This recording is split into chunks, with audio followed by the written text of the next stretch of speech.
네, 안녕하세요. 여러분들의 구독과 좋아요로 이 채널이 유지되고 있습니다. 네, 영상 속도는 1.5배를 추천드리는 바이고요. 네, 이번 내용은 2023년도 시장 분위기가 어떻게 바뀔 것이고, FTX 사태, 그 다음에 이믹스, 지금의 상황은 어떻게 변할 것이냐, 이 내용으로 한번 준비를 해봤습니다. 하나하나씩 보도록 하시죠. 이번에 11월 고용보고서가 나온 게 있었는데요. 만족스러운 정도는 아니었습니다. 뭐 그럴 수밖에 없는 게, 고용을 하나하나씩 뜯어서 보게 되면요, 실질적으로 단순 일자리 부분만 좀 많이 늘어났고요. 유통 쪽이 요즘 소비 시즌이다 보니까 그쪽에서 좀 많이 고용 증가가 이루어졌다라고 보는 게 맞을 것 같습니다. 즉 11월 달부터 1월 달 때까지는 어떻게 보면 점차적으로 이 패턴에서 소비가 계속해서 늘어나고 있기 때문에 어쩔 수 없는 현상이다. 근데 실상은 이게 건강한 고용 패턴은 아니죠. 언제든지 이게 실업자로 바뀔 수 있는 여지가 남아져 있기 때문에 그런 점이 좀 아쉬웠다 라고 볼 수가 있게 되는 것이죠. 그리고 내년에 넘어가게 되면 2023년도 때부터 자연 실업률, 즉 채용 공고를 내지 않을 것이기 때문에 자연 실업률 추이가 기본값으로 깔고, 그 다음에 기업들이 구조조정에 따른 인력이 나오는 배출적 과정이 1분기 때부터 쏟아져 나올 것이기 때문에 어떻게 보면은 이제 이게 실제 수치는 내년 1분기 때부터 반영이 된다라고 보는 게 맞겠죠. 그 다음에 원달러 환율, 그리고 유로 달러 인덱스 부분을 좀 다 준비를 했습니다. 이번에 연준의 강한 스탠스보다는 비둘기파적인 발언으로 인해서 원달러 환율이 뭐 거의 1440원대에서 1290원대까지 내려갔고요. 유로 달러도 마찬가지로 했었고, 달러화가 잠깐 약세를 보여주기도 했습니다. 그래서 내년 2월, 3월 달에 최종금리의 위치가 정말 중요할 것 같은데, 최종금리 위치는 대부분 전문가들에 따른 의견들은 5% 정도 될 것 같다, 뭐 이런 이야기가 나오고 있지만, 저는 매번 말씀드렸다시피 뭐 다음 주 중에 뭐 금리 인상 발표하고 점도표 위치 보면 안다라고 이야기를 매번 드렸죠. 그래서 지금부터 설레발 칠 필요성은 없다라고 말씀을 드리기도 했습니다.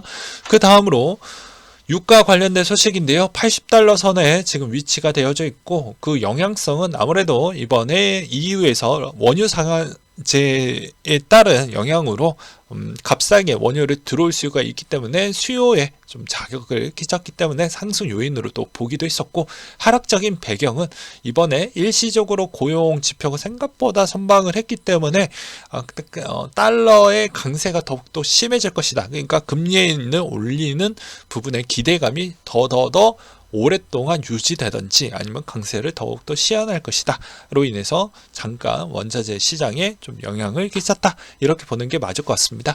뱅크 오브 아메리카는 금값이 앞으로 좀 괜찮을 것 같아요 라고 이야기를 하고 있는데, 그 이유는 강달러 시대가 끝났기 때문에 이제는 원자재 부분이 다시 물가에 영향을 끼치면서 올라가지 않겠냐, 반사적인 부분으로 가지 않겠냐.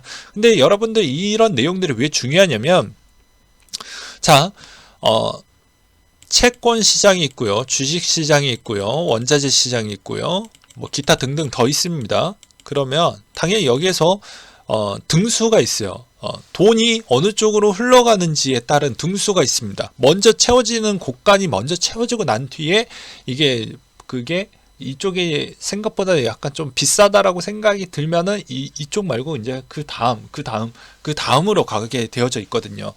그래서 대부분 지금의 크립토 암호화폐 관심도가 매우 떨어졌기 때문에 이게 금 시장으로 간다, 이런 이야기도 있었기 때문에 제가 이렇게 한번 준비를 해 보았습니다. 그래서 금 매입을 늘리고 있는 세계 중앙은행들 이라고 되어져 있고, 개인들도 주변 뭐 국가들도 뭐 그쪽에 동참한다라는 분위기도 보이기도 하고요.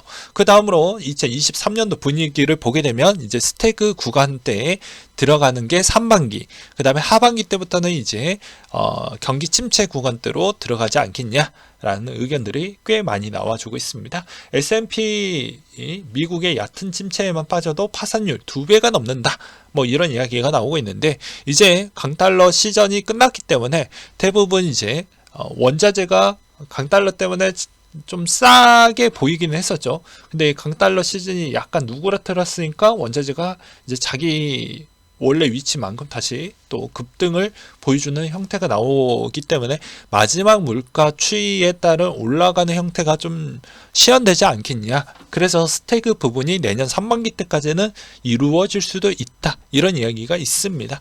그래서 파산에 있는 시나리오도 좀 많이 나와주고 있는 실정이고요. 가장 비관적인 시나리오도 부대율이 생각보다 높을 것 같다. 이건 크립토도 피해 나가지 못할 것입니다. 뭐 크립토도 뭐 당연히 돈을 받고 그 직원들 다 돈 받고 일하는 거잖아요. 뭐 코인 받고 일하는 게 아니지 않습니까? 네, 당연히 오프라인에서 당연히 카드 뭐 또는 뭐 달러로 뭐 먹고서 하고 뭐 이렇게 할 수밖에 없는 상황이니까 말이죠. 그래서 내년 상반기에 있는 파산율 추이가 아마 실업률 추이와 거의 영향을 끼치면서 좀 파격적으로 좀 올라갈 확률이 매우 높고 좀비 기업들 비중도 역대급으로 이번에 24% 정도 위치를 보여주고 있기 때문에 아무래도 이런 걸 좀 봐야 되지 않겠냐 이런 이야기가 있었고요.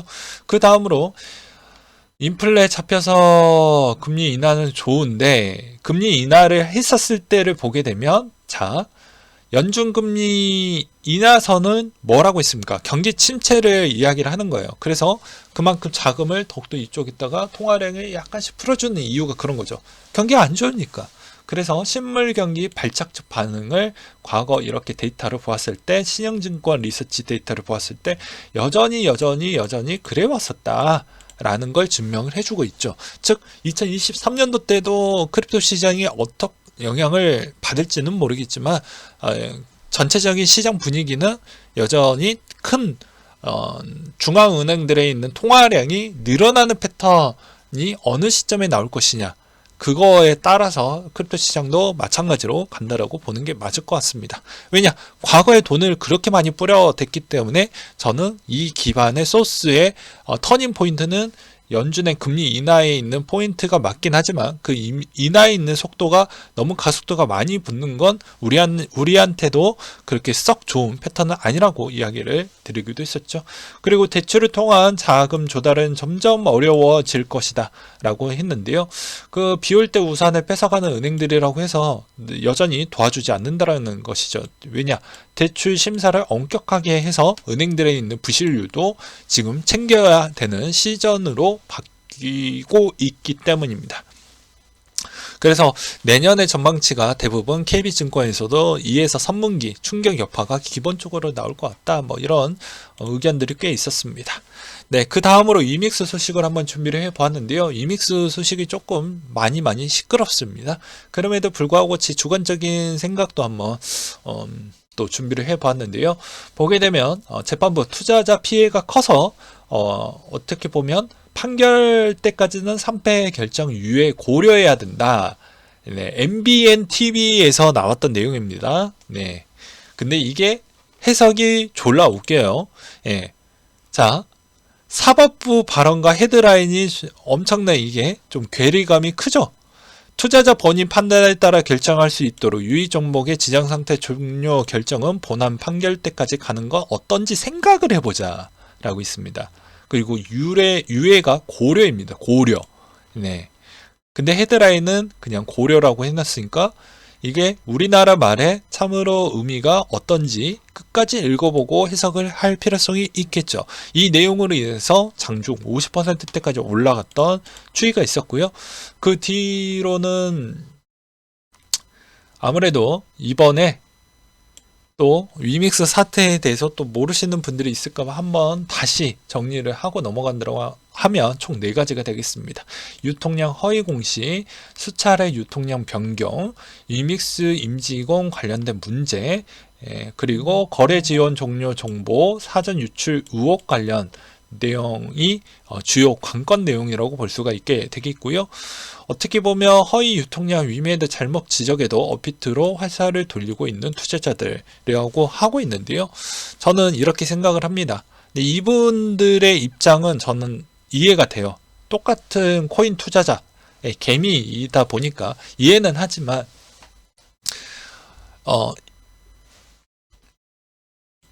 무엇이 옳은 형태인지는 저도 좀 잘 모르겠습니다.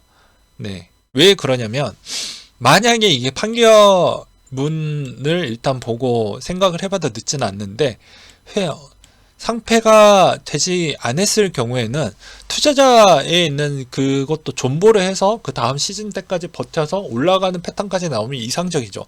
그러니 계속 내가 이 사람들이 잘못했던 걸 알고 있으면서도 인지를 하고 있는 상태에서도 내 돈이 다 날아갈 수가 있기 때문에, 큰 손실로 갈 수가 있기 때문에 웬만하면 적과 같은 동침을 한다라고 보는 게 맞을 것 같고요. 알면서도. 근데 이게 또 상패를 안 했을 때는 그 다음 아무것도 모르는 신규 투자자가 들어왔었을 때 이 투자 유의 종목을 계속 내버려 두는 게 과연 전체적인 시장을 보았을 때 그게 과연 좋은 행동이냐라고 보았을 때는 좀 고민을 해볼 필요성이 있지 않을까 싶습니다. 예. 근데 판결이 이제 어떻게 나오느냐가 정말 중요할 것 같고요. 그 다음으로 또 공시전 사전 정보 유출 해명해라. 뭐 공지 부분하고 기준점에 대해서 좀 확인을 좀 해볼 필요성이 있다. 뭐 이런 이야기가 좀 많이 나오고 있습니다. 근데 이게 닥사나 업비트에서 지금 화살 촉을 다 받고 있잖아요. 거의 공격을. 근데 이거는 엄연히 잘못됐던 건 면밀하게 이야기를 해야 되는데, 총알바지는 닥사가 아니고 이 총알을 정부가 솔직히 좀 잘못했다라고 보는 게 맞습니다. 왜냐면 명확한 기준 가이드라인 아직도 민그적거리고 있죠. 게을러 터졌죠. 아무것도 한 게 없죠. 그래 놓고 그냥 닥사 연합체 해놓고 너희들을 알아서 결정을 해라. 기준을 명확하게 줬으면 그 기준대로 거래소들이 뭐 협약을 해서 우리는 이런 기준 툴로 이거를 해서 이렇게 했습니다 라고 하면 그 잣대가 바뀔 수가 있는데, 그냥 너희들이 똑같은 사내에 있는 그 기준을 좀 유연하게 줄게. 너희들 뭐 크립토 맨날 탈중앙화 좋아하니까 그렇게 유연하게 네 규칙을 좀 만들어서 그렇게 똑같은 말을 좀 해봐라. 이런 의미로 들리기도 했었거든요. 근데 이게 오히려 소송 분쟁까지 갔었을 때는 이런 뭐 어떻게 보면 언론 플레이로 또 보았을 때도 상당히 난해한 부분이 있죠. 왜냐? 법적인 기준이 없으니까 충분히 태클이 들어올 수 있는 여지가 남아져 있기 때문입니다. 그러니까 결론적으로는 국가가 좀 잘못을 했다. 기존 때부터 매번 계속 우리가 이야기를 했지만 세금 관련되어져 있는 거, FATF가 요구했던 사항들, 특검법 관련된 내용들, 이런 것만 미친 듯이 먼저 사전적으로 다 그런 법률 내용들만 통과만 시켜놓고 나머지 부분은 뭐 해준 게 졸라 없어요. 이게 현실이라는 것입니다. 좀 답답하기도 하고요. 그리고 업비트 입장문에 따른 유감이라고 해서 위믹스 팀이 이런 이야기를 했는데, 많은 이야기를 해봐야 이게 법정 분쟁에 불리한 여건으로 갈 수가 있으니 말을 아낀다라고 보는 게 맞겠죠. 그리고 업비트는 분명히 이번 사태에서 내가 총알바지 다 하니까 분명히 위믹스한테도 너 자꾸 피해자 코스프레 하면 재미없다라는 걸 사전적으로 이야기를 했을 것 같습니다. 그게 딱 느껴졌던 게, 뭐 저번 시간에도 이야기를 했지만, 내가 이야기하면 나도 다치지만 너도 다쳐. 그러니까 그렇게 하지 마 라고 했는데, 너가 소송을 걸었으니 나 이제 조금씩 이제 이런 거를 자꾸 흘리겠죠. 네. 그래서 여기에서도 하나 흘린 게 임직원 연루된 불법 행위 같은 거 하나 흘려놨죠. 그렇기 때문에 유믹스 입장에서는 애초부터 이게 나쁜 짓을 해서 우리가 사전적으로 투자자들이 이렇게 해가지고 일어났다고 해도 이거를 반대적으로 상패가 안 되게끔 바뀌었다라고 했음에도 불구하고 그 사람들이 정말 마음을 다시 고쳐잡고 그런 행동을 안 할지가 정말 중요한 패턴이라고 볼 수가 있습니다. 근데 그걸 사람 마음 누가 읽을 수가 있을까요? 네. 아무튼 그리고 이번 사태가 정말 저는 중요하다고 이야기를 많이 했죠. 왜 그러냐면 이 위믹스 사태에 있는 판결문이 어떻게 나오느냐에 따라서 분명히 위믹스 저런 투자자분들은 왜 우리 위믹스만 때려요? 왜 우리 위믹스한테 이렇게 막 엄격한 잣대를 대나요? 이런 상황이 연출이 될 수가 있거든요. 그러면 남에 있는 코인들도 나만 때려 맞을 수가 없으니 내 기분이 지금 많이 불편하니까 나머지 코인들도 똑같이 적용을 해주세요. 이렇게 나올 확률이 매우 높습니다. 어차피 나는 구원을 받지 못했으니까 남 좋은 꼴은 또 못 보니까 그렇게 나올 수도 있겠죠. 그러니까 이런 게 어떻게 보면 전체적인 알트코인들에게 물을 타는 시점으로 보기에는 어렵다라는 것입니다. 그래서 제가 계속 이야기를 했듯이 비트코인 부분만 일단 물탈 자금도 그냥 비트코인을 사라 라고 이야기를 했던 이유가 그런 거예요. 그리고 그 다음으로 또 문제가 됐던 내용 중에 하나는 이번에 CFTC가 그 전에 FTX 붕괴되기 전에 10번 정도를 만났다라는 것은 무언가 좀 시너지 뭐 이런 내부적인 뭐 그런 걸 주고받았다라고 볼 수 있는 여지가 있겠고요. 또한 이번 사태가 어느 정도 정립이 되면 내년부터 또 본격적으로 미국은 여러 가지 법안 상정을 분명히 진행을 할 겁니다. 특히 크립토 관련된 내용으로요. 그러면 당연히 그게 위믹스가 상패에서 되돌아왔다고 해도 전체적인 알트코인들에 대한 상황은 변한 게 없습니다. 왜냐하면 제가 저번에도 이야기를 드렸다시피 국내에서 가이드라인 민그적거리는 이유가 무엇이냐면 주변에 있는 국가들 거 나올 때까지 기다리고 있는 거예요. 그러니까 즉 그냥 일 안 하고 있는 거랑 똑같은 거죠. 네. 왜냐? 어떻게 보면 이게 두 가지 패턴이 나올 수가 있는데 우리가 먼저 살려봐 쳐봐야 우리가 주도국이 아니기 때문에 아무런 효력이 없다라는 거. 그래서 기다리는 게 그래 기다려서 우리가 그걸 벤치마킹해서 법안을 좀 상정을 하자라는 주의가 있겠고요.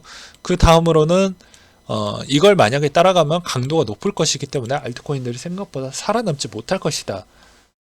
라는 일단 그게 내년까지도 시연이 되어져 있습니다. 그러니까 상패가 안 된다라고 해도 어차피 가이드라인이 내년 중에는 나올 것이기 때문에 그 가이드라인이 나왔던 그 부분에 증권용으로 되었을 때는 자본시장법으로 보았을 때 위믹스는 살아남지 못합니다. 미안한 얘기지만. 그래서 이게 지금은 3패가 유예가 만약에 될 확률도 좀 높겠지만 만약에 그게 내년에 있었을 때 SEC의 증권성의 여부에 있는 알트코인들이 분류했었을 때 위믹스가 그쪽으로 만약에 가장 유사한 패턴이 나올 수밖에 없는 이유는 그러니까 위메이드에 있는 상장사에서 나왔던 코인이었기 때문에 이것도 어떻게 보면 또 다른 카테고리로 분류가 될 수 있고 그나마 증권성 여부에 가장 짙은 성향을 받을 수가 있기 때문에 생각보다 여러 가지 고민을 해봐야 된다. 근데 장애물이 하나 더 남아져 있다. 뭐 이렇게 보는 게 맞을 것 같네요. 그리고 이창용 한국은행 총재가 블록체인 기술 이점이 있는지 의문이 좀 많이 든다라고 하는데요. 뭐 뚜렷한 성과가 나오는 패턴이 아직까지 없다 보니까 상당히 인색적인 발언을 했다라고 볼 수가 있는데 한국은행 연구원 팀들은 여러 가지 보고서를 내놓기도 합니다. 근데 거기에서 느꼈던 점은 무엇이냐면 그냥 블록체인 부분에 대해서 여러 가지 CBDC와 연구 체계 때문에 같이 연구를 하고 있는데 그냥 한 중립적인 성향을 보이고 있어요. 그래서 한국은행이 총재가 저런 발언을 했다라고 해도 전체적인 툴을 크게 그리고 깊숙하게 보았을 때는 중립이 맞다라고 보는 게 맞습니다. 그리고 위믹스가 바이낸스 못 가는 이유라고 있는데 이게 장 대표가 살레발 쳤던 부분이 있었죠. 왜냐하면 야 우리 바이낸스 상장할 수도 있어요. 뭐 비슷한 발언을 하기도 했었죠. 이래 버리니까 여기에 바이낸스 관련된 규칙 사항을 보니 NDA라는 엄격한 일정 그 규칙을 준수사항의 일부 이 내용이 좀 영향성이 있기 때문에 상장이 거의 불가능하지 않겠냐. 왜냐하면 계약을 위반하는 사항과 유사한 행동을 했기 때문이라는 그런 내용들도 있었습니다. 그 다음으로 보게 되면 FTX 관련된 내용인데요. 이번에 갤럭시 디지털 그리고 또 보게 되면 블록체인닷컴 제미니들이 대부분 이걸 FTX에 있는 것 중에 무리와 시너지 효과가 있는 걸 이제 이걸 인수하려고 관심을 계속 보이고 있습니다. 그러니까 쪼개서 가져가는 것이죠. 어떻게 보면. 네. 그런 점이 좀 있었고, 뉴욕 멜론 은행 CEO도 기관 투자자들 토큰화에 관심이 많다라는 이야기를 했는데, 뭐 10월 달에 멜론 은행은 커스터디 사업을 하고 있습니다. 네. 그래서 계속 우호적인 발언은 다들 우리 편이다 라고 볼 수가 있겠고요. 그 다음에 미국의 상원 뭐 $50 미만의 암호화폐 거래 면세 법안을 추진을 한다는 건, 그러니까 토큰 내 여러 가지에 있는 기능들이 많이 있기 때문에 그 기능을 중에 일부 결제라는 기능을 쓰기 위해서 이게 법제화적으로 좀 애매한 포지션이 있잖아요. 그렇다 보니까 이걸 $50 이하까지는 결제용으로 좀 보자라는 형태로 좀 보는 것 같습니다. 그 다음으로 FTX에 있는 가장 많은 고객 피해가 발생한 국가는 한국이 가장 많았다라고 하네요. 6.21%로 가장 많았다라고 합니다. 이거는 뭐 계속 제가 이야기를 했잖아요. FTX의 레퍼럴 비용을 받고 있는 그런 사람들은 과거에 그것 때문에 저 비중이 상당히 높아졌다고 저는 생각을 합니다. 그래서 도의적으로도 사과를 해야 된다. 그리고 제가 뭐 확인은 불가능하지만 파트너십 관계가 되고 파트너 위치까지 올라갔다고 하면 뭐라고 했습니까? 그 계약적 관계에 있었을 때 계약 위배나 아니면 해당에 있는 거래소에 영업에 있는 훼손을 줄 수 있는 사항의 법적인 문제가 제기를 할 수가 있으니, 어떻게 보면 기존에 있었던 레퍼럴 트레이딩 에 있는 채널 유튜버 분들이 동영상을 찍어가지고 FTX 빼세요 이런 이야기를 못했다라고 저는 생각을 합니다. 그게 어떻게 보면 여러가지 소송 분쟁으로 만약에 간다라고 해도 그분들이 이길 확률이 매우 전 조조하다라고 보거든요. 왜냐하면 계약 사항만 봐도 알 수가 있습니다. 그리고 영업을 했던 자를 중개로 그 사람을 증인을 세워놓고 만약에 보게 되면 알 수가 있겠죠. 근데 저도 대략적으로 레퍼럴 계약 관계를 보게 되면 말할 수가 없을 것 같아요. 그래서 제가 분명히 이야기를 했죠. 도의적이지만 그 시점에 분명히 그분들은 트레이딩만 하니까 24시간 중에 몇 시간 이상 계속 모니터링 잡고 여러 가지 이슈를 제일 빨리 체킹을 하면서 베팅을 하는 자들이기 때문에 그런 영상도 미리미리 올려주어야 됐는데 그렇지 않았다라는 건 상방 하방에 있는, 그러니까 급격하게 급등과 하락이 크게 나오면 레퍼럴 비용도 크게 나오겠죠. 그런 것까지도 오히려 약간 방광을 해서 방치와 방관을 해서 이득을 또 추구하려고 하는 성향도 없지 않아 있을까라는 생각도 들기도 했습니다. 이건 그냥 개인적인 부분이지만 충분히 이거는 도의적이더라도 사과를 할 필요성이 있다라고 저는 계속 발언을 하는 바입니다. 네, 이거는 맞으니까요. 네. 그리고 12월 알트코인 호재 일정을 보게 되면 세타 메인넷 4.0 이미 지나갔고요. 그 다음에 가처분 신청 기일 위믹스 거 이제 막 이제 진행을 하고 있죠. 바이낸스 BNB 체인 지갑 유지 보수가 있고요. 디스코드 수익 창출 기능을 공개한다고 합니다. 그 다음에 AP 스테이킹 사전 일치가 12월 5일날 있고요. 체인링크 스테이킹도 12월 6일날 있고 11월 7일날 폴리메스 트론에 있는 토큰 수합 그리고 네트워크 업그레이드가 있습니다. 그리고 12월 8일 이믹스 거래소 상점 폐지일이 있고요. 그 다음에 메인 프레임 토큰 수합 배포도 12월 9일날 있습니다. 네. 그리고 12월 15일 카바 유의 정보 연장 기한일이 15일날 있습니다. 네, 오늘 내용 여기까지 준비를 했고요. 아무래도 뭐 이믹스를 들고 계시는 투자자분들한테 마음이 너무 많이 아프지만요. 이번에 패턴에서 제발 남은 돈은 위믹스에 있는 물타기를 시연을 하거나 그 돈 가지고 알트코인을 살 생각은 하지 마시길 바라겠습니다. 만약에 매수를 한다고 해도 비트코인을 제외한 나머지 거는 여러 가지 변칙성이 아직도 많이 남아져 있기 때문에 건들지 마셔라 라는 조언을 드리면서 이상으로 마치도록 할게요.